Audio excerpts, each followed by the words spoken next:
Hello everybody les amis, salut c'est Sébastien sur Actualia, on YouTube et www.actualia.fr. Alors aujourd'hui sur la chaîne de Multimédia Actualia, eh bien donc on va vous parler un petit peu de Linux. Et avant de développer donc ce que je voulais dire sur Linux, je ne sais pas si vous connaissez la personne de Techsama, donc qui fait une chaîne donc en fait YouTube Tech, et French Hardware, c'est deux frères d'après ce que j'ai compris, qui font aussi une chaîne sur le hardware et tout ça, le PC sur principalement bien sûr puisque c'est axé gaming et hardware donc sur Windows, donc ils parlent principalement de Windows tous les deux.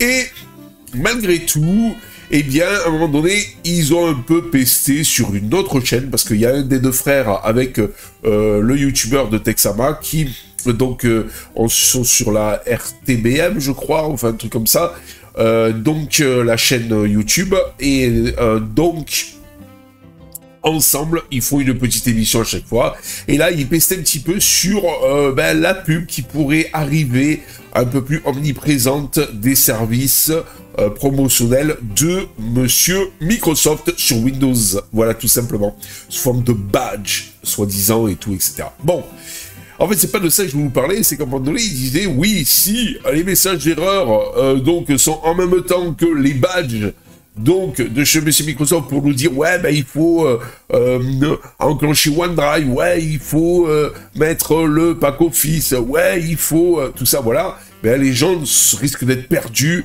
et risquent de plus prendre confiance en Windows. Ils risquent d'avoir un désamour pour Windows. Et ils disaient, ouais, mais de toute façon, il n'y a pas grande alternative à Windows pour l'utilisateur lambda. Écoutez bien, pour l'utilisateur lambda, à part macOS. Et il y en a même un qui disait, mais de toute façon, macOS, on ne peut pas le prendre et virer Windows et l'installer sur son PC. Non, il faut acheter du matériel Mac et tout ça, etc. Et ouais, et puis Linux, de toute façon, c'est pas fait pour n'importe qui. Voilà. Vous voyez, cette image et tout, etc. Je vais vous faire écouter et après, on en parle. C'est parti. Devient vraiment très subtil. Ça, c'est aussi un énorme problème parce que du coup, les gens vont juste arrêter de croire Microsoft. Ils arrêtent de croire Microsoft quand il y a vraiment un message d'erreur. Mais là, ils vont se faire avoir. Le problème, c'est qu'en termes de système d'exploitation, il n'y a pas beaucoup de choix non plus. Il y en a un petit peu. Je vais pas dire qu'il n'y a que Microsoft, il n'y a que Windows, mais le choix pour un utilisateur lambda, généralement, ça va quand même être Windows. Ça se résume à Windows, macOS, avec un Mac, et honnêtement, c'est à peu près tout. Ouais. Linux, c'est pas fait pour Monsieur Tout le Monde. C'est ça, mais tu vas pas vraiment boycotter Windows en disant ah ben non, moi sur ma tour, je vais installer macOS. Non. C'est pas si facile. C'est pas si facile ça. Bon après il y a quand même... Et voilà. Donc vous l'avez entendu comme moi, c'est le monsieur de Techsama qui fait donc qui a une chaîne YouTube de Techsama qui a bien dit Monsieur Linux n'est pas fait pour tout le monde. Il a tort, il a raison. That is the question, the problem, n'est-ce pas? Et je dirais, Monsieur Béziès, me rappelle à l'époque, disait, Monsieur Frédéric Béziès, il faut toujours prendre la mère ou la fille dans une distribution Linux. Linux Mint étant censé être une distribution Linux qui, donc, en fait, est faite pour les débutants, mais par contre, c'est la petite fille. C'est pas, la fille ou la mère, puisque la mère, c'est Debian, la fille, c'est Ubuntu, et Linux Mint, c'est la petite fille, puisque c'est un dérivé d'Ubuntu, qui est déjà la mère de la fille de la mère qui est Debian. J'espère que vous arrivez à comprendre dans toutes ces histoires de famille linuxienne. Alors, donc, Linux Mint est censé quand même être une distribution pour les débutants et tout fonctionner. Ça fait un moment que persiste ce bien connu, parce que je l'ai vu passer sur des forums, donc ce problème avec Audacity, mais qui n'est pas résolu. Voilà. En Flatpak, seulement, je précise, la version paquet fonctionne bien, mais est moins à jour que la version Flatpak. Si on a envie, c'est un peu l'avantage d'avoir des Flatpak, si on a envie d'avoir des logiciels à jour, c'est la version Flatpak. Donc, voilà le gros problème donc qui se passe. Puis Linux a cette image de pas convivial, il y a toujours un truc qui va pas sur certaines distributions. Vous prenez deux distributions, il y a une distribution où par exemple tel truc, ça va marcher, et ça va pas marcher sur l'autre. Mais sur l'autre, il y a tel truc qui vont pas, qui vont pas marcher, qui vont marcher sur l'autre, etc. Enfin, c'est la jungle totale, c'est le bordel total, ce qui a fait que chacun peut faire sa distribution Linux, chacun peut, aux petits oignons et tout, il y en a même qui font des trucs un peu spécifiques et qui les balardent dans la jungle du monde des distributions. Un thème, un truc qui ressemble à Windows, un truc qui ressemble à macOS, un truc qui ressemble... J'ai toujours dit que si vous voulez... Enfin, j'ai toujours dit, disons que si... Je me suis aperçu que si vous voulez, donc, eh bien, quelque chose qui ressemble à Mac, vous prenez un Mac. Parce que jamais avec Windows, avec Linux, vous aurez donc, eh bien, un truc comme Mac. Voilà. Les avantages de Mac et tout ça, etc. Si vous voulez un truc qui ressemble à Windows, ben vous prenez Windows, mais vous ne prenez pas une Linux qui ressemble à Windows. Voilà, c'est débile, ça sert à rien. Moi j'ai toujours dit, maintenant je dis que Linux doit avoir l'identité du IDE. Par exemple, Adwaita, pour GNOME, j'aime bien. Maintenant on n'a plus trop... On va plus trop changer le DE, mais Adwaita, c'est pas mal. Voilà. Adwaita, j'aime bien. Il est ni trop flat, ni trop truc. Il est vraiment sympa et tout. Et il est, maintenant qu'il y a les icônes bleues de marron, il est de toute beauté. Et moi, j'aime bien. Deepin, c'est comme à l'époque. Deepin, il a été sur Arch, sur Manjaro, sur Ubuntu. Il y a même une team qui a fait Ubuntu DDE pour Ubuntu Deepin DE et tout ça. Mais, eh bien, jamais ça a bien fonctionné. La meilleure expérience que vous pourrez avoir sur Deepin, c'est Deepin lui-même. Ne cherchez pas ailleurs, c'est pas la peine. Voilà. D'ailleurs, en passant par là, Deepin se met un petit peu les doigts dans le pied aussi, vous voyez. Moi, à l'époque, ils avaient fait un DE qui était magnifique, avec sur le côté, vous avez tout plus ou moins de transparence et tout, l'accès à tous le système, les réglages système et tout, c'était vraiment génial. Ils ont changé, et puis maintenant, ils rechangent. Et puis, maintenant, pire, vous avez, en plus, eh bien, bientôt, ils vont abandonner... Alors, ils étaient sur Ubuntu, après, ils sont passés sur Debian. Maintenant, ils vont abandonner Debian, ils vont faire leur propre distribution, avec leur propre paquet. Franchement, c'est se mettre une balle dans le pied. Au lieu de profiter d'une grosse Logitech, d'une distribution déjà existante, bah, ils vont créer leur propre truc. Je dis ça et je dis rien. Mais je pense que Deepin est appelé à, plus ou moins à la fin, à disparaître parce que c'est du gros n'importe quoi. À force d'être trop, je fais tout moi-même et je vais être indépendant de tout le monde et tout ça, eh ben, ils vont arriver avec, ils seront tellement si indépendants que ça, qu'il y aura 4 clampins qui vont utiliser Deepin. Je dis ça et je dis rien. Alors, le problème aussi, c'est la convivialité. Je veux dire que Linux, il y en a beaucoup qui ont fait des pieds, des mains pour dire on va lancer Linux dans le domaine du grand public et tout, mais la convivialité n'est pas là. Voilà, je veux pas être méchant, mais pas tout le temps, mais si vous sortez pas des sentiers battus des logiciels Linux, ça va. Mais dès que vous voulez faire un peu du multimédia un peu avancé, vous voulez faire un truc un peu avancé et tout, la convivialité n'est plus là. On vous dit qu'il faut éditer des fichiers conf, des trucs, des ci, des là, et tout ça. C'est pas la peine. C'est pas la peine, c'est 10 fois plus simple sur Windows ou sur Mac. Voilà.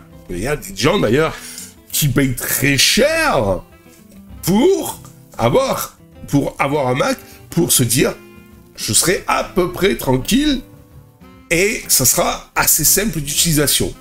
Tout simplement. Voilà. C'est vrai qu'un Mac, j'ai goûté au Mac, c'est beaucoup plus simple qu'un Linux et même qu'un Windows.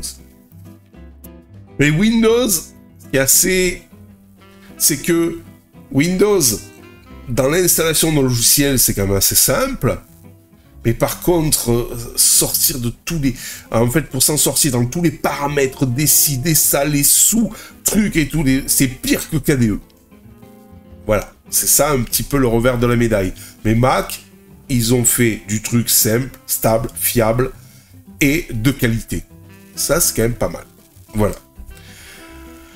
Alors, Linux... Ben oui, mais chez Linux, il y a toujours un truc qui va pas. Essayez d'installer, par exemple, DaVinci Resolve sur une Linux Mint. peux vous dire qu'il faut y aller. Vous prenez ce même paquet, vous l'installez sur Windows ou sur Mac, enfin pas ce même paquet, mais ce même logiciel, ben ça roule. Pas de souci. Un PC doit être utilisé, parce qu'il y en a qui disent, ouais, il faut chercher, il faut ci, il faut là. Moi, je parle d'un principe qu'un PC, que vous payez parfois cher, doit être utilisé pour utiliser, travailler, se divertir, mais pas pour bidouiller non-stop. Combien de fois j'ai entendu des gars qui avaient des PC à tout péter, qui ont mis Linux dessus, et qui ont commencé par une distribution simple, par exemple, Ubuntu.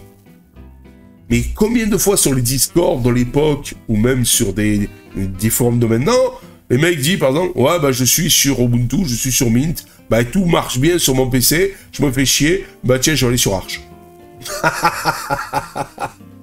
Pourquoi tu vas aller sur Arch? Bah c'est plus compliqué, j'ai vu que sur mon PC, bah il y avait des difficultés en Arch, il y a ça qui fonctionne pas, il y a ça qui fonctionne pas, bah c'est cool, comme ça moi je me ferai pas chier sur mon PC. En fait, certains achètent très cher des PC pour se faire chier. C'est fou comme le Linuxien est masochiste. Le mec, il veut se prendre la tête tout seul. Alors, personnellement, je pense pas qu'un jour, Linux percera vraiment à fond dans le grand public. Moi, je me rappellerai toujours, à un moment donné, j'avais un collègue qui, tous les 6 mois, ouais, Seb, tu peux me réinstaller mon système, j'ai encore foiré, j'ai encore installé n'importe quoi, je me suis chopé un virus, je me suis ci, je me suis là, il avait Windows. Un jour, je lui dis, écoute-moi, je vais t'installer Linux, et au moins tu seras tranquille, vu que tu fais pas des choses super phénoménales, surf, mail, un petit peu de photos, un petit peu d'audio, pas de vidéo. Il m'a dit, ah non, je veux pas de cette merde de Linux, c'est trop compliqué et tout ça, il n'y a rien comme logiciel dessus et tout. Moi, quand je vois un truc sur Internet, un logiciel, je veux le prendre, double-cliquer dessus et que ça s'installe. Effectivement, Linux n'est pas fait pour toi. Et vous voyez, ce truc, ben, de suite, non, j'en veux pas. Pourtant, à une époque, j'avais installé Linux à mon père, qui assez régulièrement se chopait des virus, et donc... parce qu'il faisait pas trop aussi attention, vu son grand âge, et donc, bon, eh bien, il en était content, sauf qu'il avait un logiciel un peu spécifique qui marchait pas, il avait les boules, parce que ce logiciel lui tient à cœur, parce qu'il faisait de la généalogie, et donc après il repassait sous Windows. Je lui ai mis un bon antivirus, tout ce qu'il fallait, tout bien nickel et tout, et maintenant il est à peu près tranquille. Vous voyez, tout le monde plus ou moins... Moi-même, qui à un moment donné, j'ai essayé de donner la chance à Linux, ça veut dire, allez, je vais être sur Linux, rappelez-vous, avec mon ancienne chaîne, allez, je vais retourner sur Linux, je vais essayer d'être 100% Linux et tout, j'ai pas pu. Parce qu'il y a certains logiciels multimédia, comme là, par exemple, là devant vous, le petit bonhomme qui parle, là, et bien ça marche pas. Enfin, qui parle, c'est moi qui parle, mais le petit bonhomme qui s'agite en fonction de ce que je fais, quand je bouge la tête et tout ça, et un petit peu le corps, et la bouche, et les yeux, c'est les sourcils et tout. Mais ce petit bonhomme, et pourtant il y a même le logiciel sur Steam, ne fonctionne pas sur Linux. Avec Wine Proton et tout ça, il est même spécifié que non, quel que soit le truc que vous pouvez mettre, ça ne fonctionne pas, c'est pas compatible. Vous voyez? Il y a plein de pépites multimédia, de super logiciels de montage vidéo qui font des choses extraordinaires et qui ne fonctionnent pas sur Linux. Et donc qui fonctionne très bien sur Mac ou sur Mac ou sur Windows. Voilà. Cherchez l'erreur. Tant qu'on arrivera aussi à des gens qui disent non, on veut pas tel, le truc c'est le mal, on veut pas ça, c'est le mal, qui disent encore qu'il faut utiliser des distributions Linux complètement libres, ou la moitié du Wi-Fi et des dernières normes de Wi-Fi ne fonctionnent pas, la moitié des dernières normes Bluetooth ne fonctionnent pas, et les gars vont dire, mais non, on s'en fout, il faut utiliser Triskel, il faut utiliser les trucs complètement libres et tout ça, etc. Quand des gens s'assoient sur leur téléphone Android et les capacités que peut apporter ce système quand il est complet, mais il s'assoit des trucs Google pour se dire je vais être complètement libre, et donc automatiquement ils n'ont plus les services Google, et donc ils n'accèdent plus à certaines applications qui se basent sur les services Google pour fonctionner. Et après ils se disent ah ouais mais je suis content, je suis libre. Non mais attendez, t'es coupé de certains trucs. C'est-à-dire qu'en fait, c'est un peu comme l'écologie. Ouais, ben, on te restreint, on te punit pour que tu sois le plus écolo possible. Et ben, Linux, c'est un peu pareil. Pour que tu sois le plus libre possible, ben, tu n'auras plus accès à ça, tu n'auras plus accès à ça, tu ne pourras plus utiliser telle application parce que tu dois être libre. Tant qu'il y aura cette... Je me rappelle, à l'époque, Google, avant de faire Chrome OS, Google voulait faire un partenariat avec Linux en disant, eh bien, on va implémenter... Donc, par exemple, aussi, les applications Linux en natif, les applications Android en natif sur Linux. Oh, c'était le top! Ben, il a abandonné parce qu'il y en a qui ont commencé à dire « Mais non, Google, c'est le mal, et tout ça, etc. » Et pourtant, ils sont bien contents de recevoir des subventions de Google, d'Apple, de IBM, de Microsoft, et tout ça. Vous voyez ce que je veux dire? Donc, c'est du grand n'importe quoi. Puis, je trouve que, malgré ce côté, normalement, qui doit être partage et tout ce qui s'ensuit, ça doit être ouvert, Linux. Ça devrait être des esprits complètement ouverts. Eh bien non. Il y en a, je me rappelle toujours à l'époque, je disais, l'avantage c'est qu'il faut aussi avoir un système cohérent. N'importe quelle application doit s'afficher avec le thème qu'on lui a mis dans le système. Un qui me dit, mais non, on s'en fout. Il y en a qui me dit, je m'en fous, moi, mais c'est une application qui s'ouvre en blanc, l'autre en dark, l'autre en bleu, tant que ça marche. Bah écoutez, moi je me demande pourquoi on fait avancer la technologie alors. À l'époque, on avait des ordinateurs. Ça suffisait. Pourquoi on se prend la tête maintenant avec des ordinateurs de plus en plus puissants, qui font de plus en plus de trucs et tout? Des 386, ça marchait. Et à l'époque, j'avais un ZX81 de chez Sinclair. Il était en noir et blanc, il n'y avait pas de son, résolution 64 x 64. Il marchait. 1 kg de mémoire. Il marchait. Vous voyez ce que je veux dire? Donc, tant que... En fait, Linux... À part chez les serveurs, les supercalculateurs et tout, les mecs ont compris que il y avait une opportunité d'avoir un bon système, parce qu'il est bon malgré tout Linux comme système, hein, mais après c'est l'utilisation qu'en font certaines boîtes et tout ça, etc. Mais sinon, il est très bon. Il y en a qui ont compris, pour les serveurs web, pour les supercalculateurs et tout, il y a principalement que du Linux.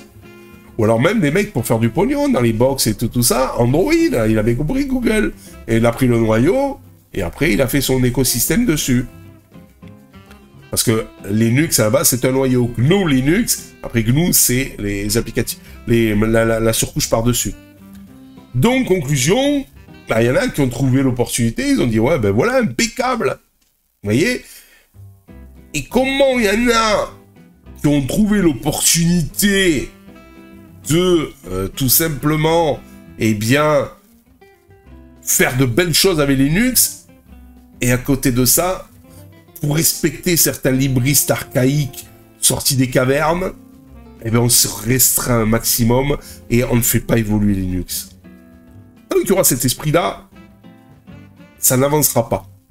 Voilà. Regardez les grands OS qui ont avancé, Microsoft, Apple, avec macOS, Chrome OS, qui avance à grands pas, et qui a plus de parts de marché, et pourtant ça fait bien moins longtemps qu'il est là, par rapport à Linux. Pourquoi? Parce que les mecs, ils misent sur l'avant, ils misent sur les nouvelles technologies, qu'il faut que ça fonctionne. Ils misent sur la beauté, que les systèmes ne soient pas complexes. Regardez comment ils vendent Chrome OS, Google. Un système fiable, qui démarre très rapidement, avec une très grande autonomie, qui consomme peu de ressources, et avec toutes les dernières technologies, une suite bureautique et tout un tas de choses, clés en main. Voilà, il a tout compris. Quand vous savez que sur Linux, il n'y a même pas viable, je dirais, un assistant vocal. Vous allez dire, ouais, on s'en fout, les assistants vocaux, ils sont autonomes là, à côté, là, et tout ça, etc. Ouais, ben ça me fait rire aussi. Il y a certains qui se disent très libres, et qui utilisent des assistants vocaux de chez Monsieur Google ou de chez Monsieur Amazon. Vous voyez ce que je veux dire? Il y en a qui se disent très libres et qui utilisent Google comme navigateur. Chrome, après Chrome, ou Google comme système de recherche. Et puis il y en a qui se disent très libres et qui se coupent de tout. Plus Google, plus de navigateur Chrome, plus de drivers propriétaires. Donc ils ont une belle Nvidia qui dans la machine, mais ils l'utilisent à 10%. Encore 2% de ses capacités parce qu'ils ont un driver libre. Ou alors ils rachètent une AMD, où vous avez des drivers qui sont plus ou moins libres, je dirais plus ou moins. Vous voyez ce que je veux dire? Il faut faire attention, à force de dire « Ouais, moi je suis Linux libre et tout ça », de pas s'enfoncer et se restreindre et se couper de tout ce que la technologie peut vous donner. Et je dis bien donner, parce qu'il y a beaucoup de nouvelles technologies qu'on vous donne, on vous demande même pas de payer. Regardez, ChatGPT, l'intelligence artificielle, on vous demande pas de la payer. Mais il y a encore des libristes, purs, durs, et qui vous disent, eh bien, faut pas l'utiliser. C'est le mal. Voilà.